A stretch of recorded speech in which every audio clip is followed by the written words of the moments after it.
Whenever you heard that glass break and you seen him bobbing his neck going down to that ring, you knew he was finna open up a can of whoop ass. But before we start here, let's take it to the beginning.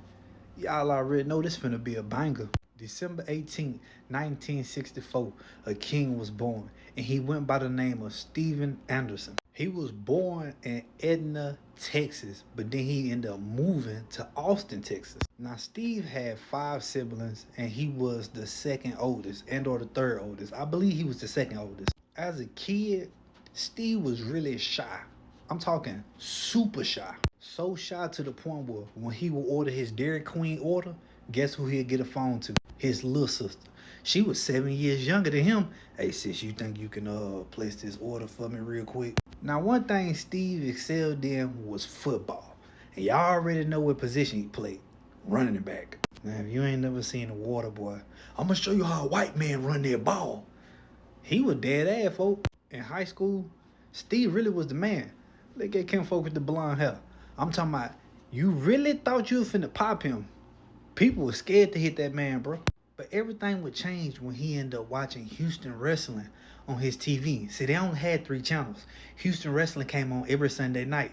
And Steve told his big brother, man, you can watch whatever you want to watch after Houston Wrestling come off. As he get older, he went to college at UNT, University of North Texas. Still a running back. That boy was an Eagle. I don't know why he got 96 on. This must just been for the picture.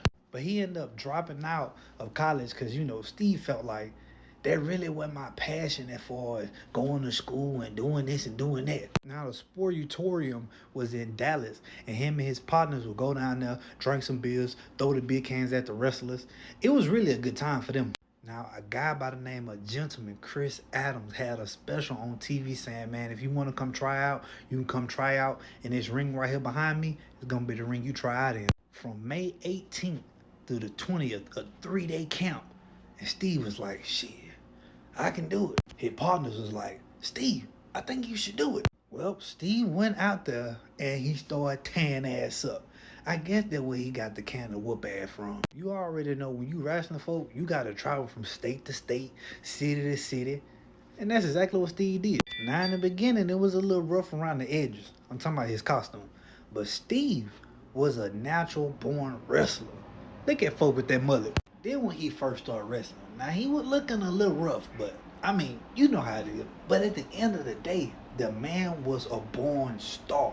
Now when he really started rising in the ranks, they pulled him to the side and said, look, what your name gonna be? He said, Steven Williams. They was like, oh no, we already got a Dr. Steven Williams. You got 5 minutes to give me another name. Well, what you come up with, son?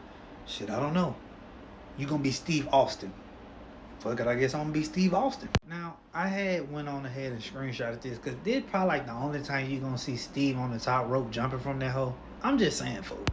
In comes WCW. Saturday night, May 13th, 1991.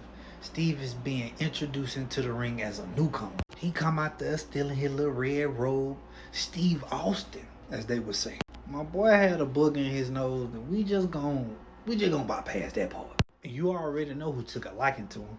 Paul Heyman. He always had his hands in something, folks. Now, Steve was one of them type of wrestlers where, even though his name was Stunning Steve, he really didn't know how to be Stunning Steve. You feel me?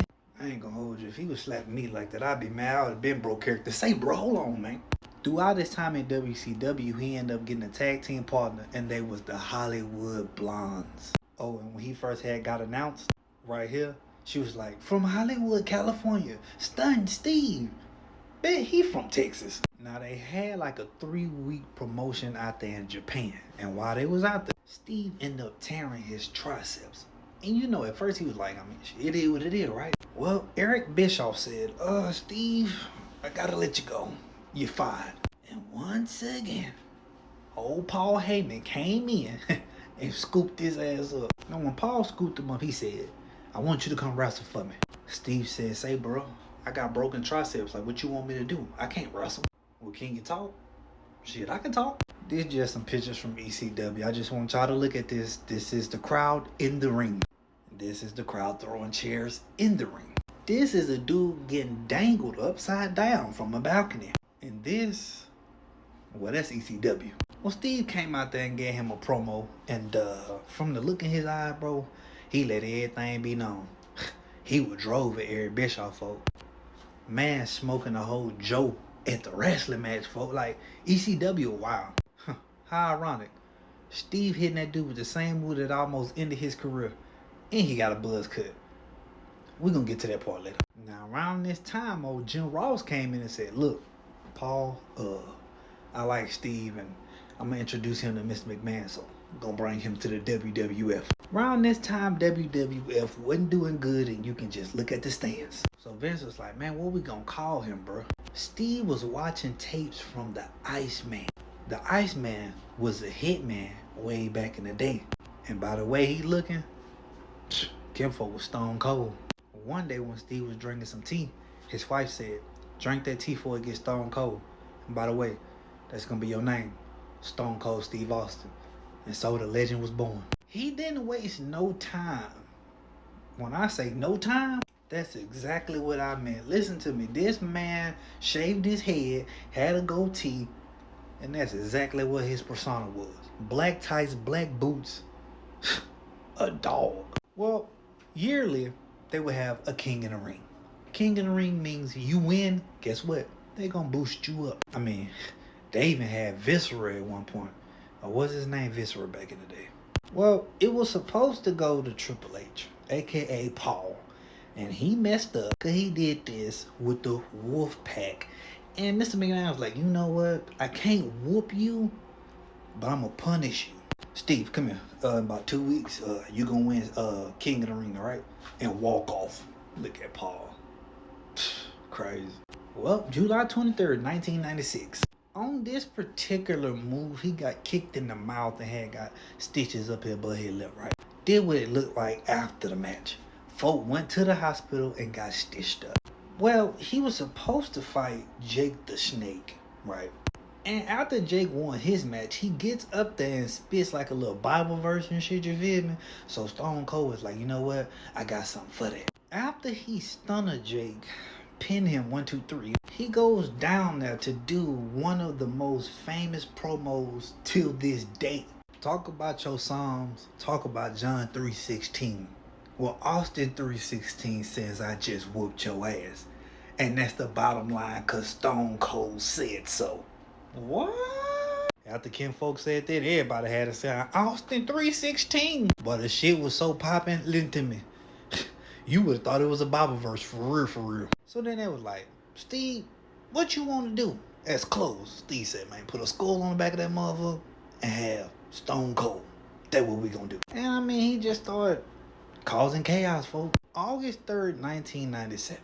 He was supposed to fight one of the Hart Boys, you feel me? And just like I said, on this particular move, he ended up dropping Stone Cold on his head with that weak ass tombstone and damn near dislocated Kinfolk neck. Well, Stone Cold was still the champ, so they did like a little roll up. I want to show you something real quick. This way he was looking like before they got it here.